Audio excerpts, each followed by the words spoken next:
有粉丝关心我家小鸽子孵蛋孵成什么样子了，来看一下。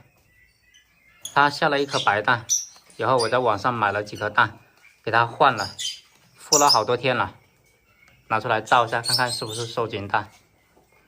它现在好凶啊，只要我用手靠近了我，它就啄我，不亲我了。孵了6、7天了，如果是受精的，可以看得到血丝了。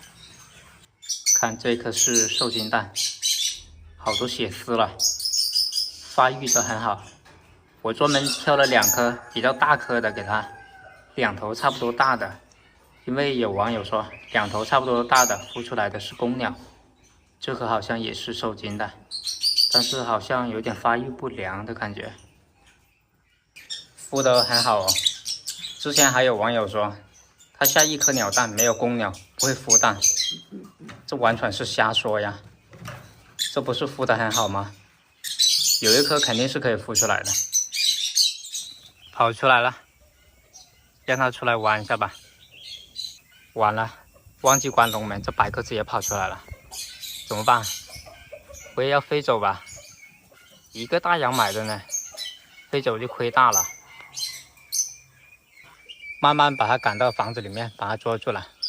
还好它不飞。有网友说要把它煲汤呢，现在灰尘还没办呢，让它给灰尘做伴。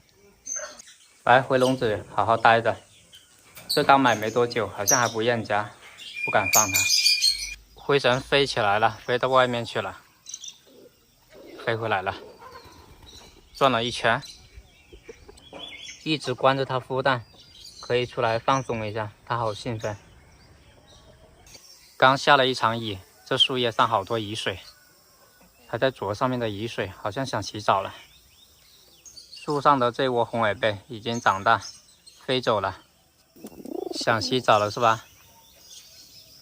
现在它下蛋了，还是跟以前一样，喜欢把嘴巴放在我的手缝里。接点水给它洗澡吧。接好水给它，突然自己飞到河边去洗了。刚下了一场雨，这河水还有点浑，平时它就自己飞到河边去洗。飞回来了，放它出来玩了好久了，它也不自觉回去孵蛋，这不会凉蛋吧？回去孵蛋了，捉了它好久才捉到它，它还舍不得回来呢，玩上瘾了。要是凉蛋就白孵那么多天了。捉它回来，它好像生气了，还不回去孵蛋，还要我抱你回去是吧？啊，下去。好，关上了，就静静的等待小鸟出来了。